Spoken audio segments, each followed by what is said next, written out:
मैं कुछ वाक्य बोलूंगी, फिर आपसे कुछ सवाल पूछूंगी। ठीक है मैडम। ठीक है मैडम। काव्या को तरबूज खाने की इच्छा हो रही है, इसलिए उसने सोचा बाजार जाकर ले आती हूँ। वह सटपट बाजार गई, परंतु कोई भी तरबूज नहीं बेच रहा था।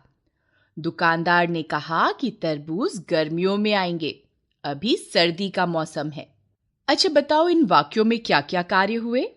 इनमें अनेक कार्य हुए, जैसे इच्छा होना, बाजार जाना, तरबूज ना बेचना, कहना आएंगे। शाबाश। अच्छा तन्वी, तुम बताओ कि क्या सभी कार्य एक ही समय में हुए? नहीं, कुछ कार्य बीते समय में हुए, कुछ चल रहे समय में हो रहे हैं और कुछ आने वाले समय में होंगे। ओह, समझ गया। आज हम काल के बारे में पढ़ेंगे। शाबाश। हाँ बच्चों, संकल्प ने ठीक बताया। हर क्रिया अलग समय में होती है। काल का अर्थ है समय। क्रिया किस समय हुई, इसका ज्ञान उसके काल से ही होता है। इस समय के अनुसार क्रियाओं के रूप में परिवर्तन हो जाता है। अतः हम कह सकते हैं, क्रिया का वह रूप जिससे क्रिया के होने का समय तथा उसकी पूर्णता या अपूर्णता का ज्ञान होता है, काल कहलाता है। काल के भेद। काल के 3 भेद होते हैं: भूतकाल, वर्तमान काल, भविष्यत काल। आइए काल के भेदों के बारे में जानें। भूतकाल। आरुषि, कहाँ गई थी? दादाजी, मैं रिया के साथ बगीचे में खेल रही थी। क्या क्या खेला? हमने छुपन छुपाई का खेल खेला। आपने दादाजी और आरुषि की बात सुनी।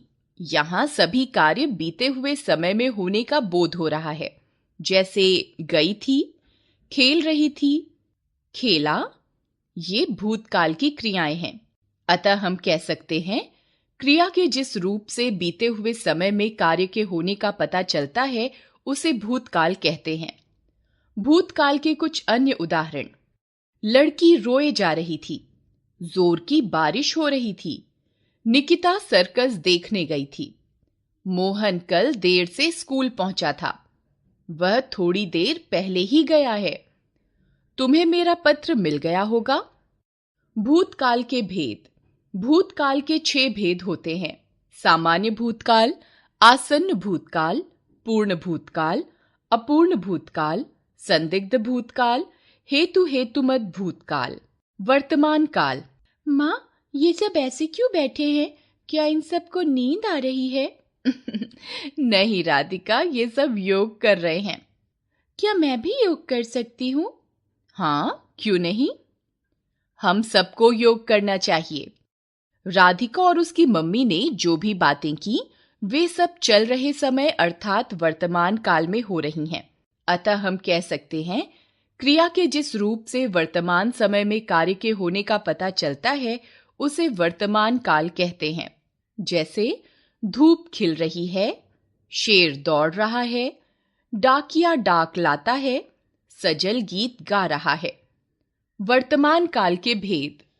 वर्तमान काल के 3 भेद हैं: सामान्य वर्तमान काल, अपूर्ण वर्तमान काल, संदिग्ध वर्तमान काल। भविष्यत काल। तुम दोनों इन सब चीजों को जोड़कर क्या बनाओगे? भैया, हम इन सबको जोड़कर पवन चक्की बनाएंगे। यह पवन चक्की किस काम आएगी? इससे बिजली बनेगी। हमें भी इन बच्चों की तरह ऊर्जा बनाने और बचाने के तरीके सोचने चाहिए। इन सब की बातों से पता चल रहा है कि सभी कार्य आने वाले समय में अर्थात भविष्यत काल में होंगे। अतः हम कह सकते हैं, क्रिया के जिस रूप से आने वाले समय में कार्य के होने का पता चलता है, उसे भविष्यत काल कहते हैं। भविष्यत काल के कुछ अन्य उदाहरण: नानी पूजा करेंगी, हम सब लाल किला देखने जाएंगे, हो सकता है कल बैंक बंद हो, वह आएगी तभी मैं बाजार जाऊंगी। भविष्यत काल के भेद।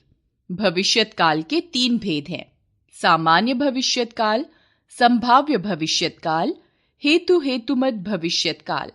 याद रखें, काल का अर्थ है समय। क्रिया के जिस रूप से कार्य के होने का समय पता चलता है, उसे काल कहते हैं। काल के 3 भेद होते हैं, भूतकाल, वर्तमान काल और भविष्यत काल।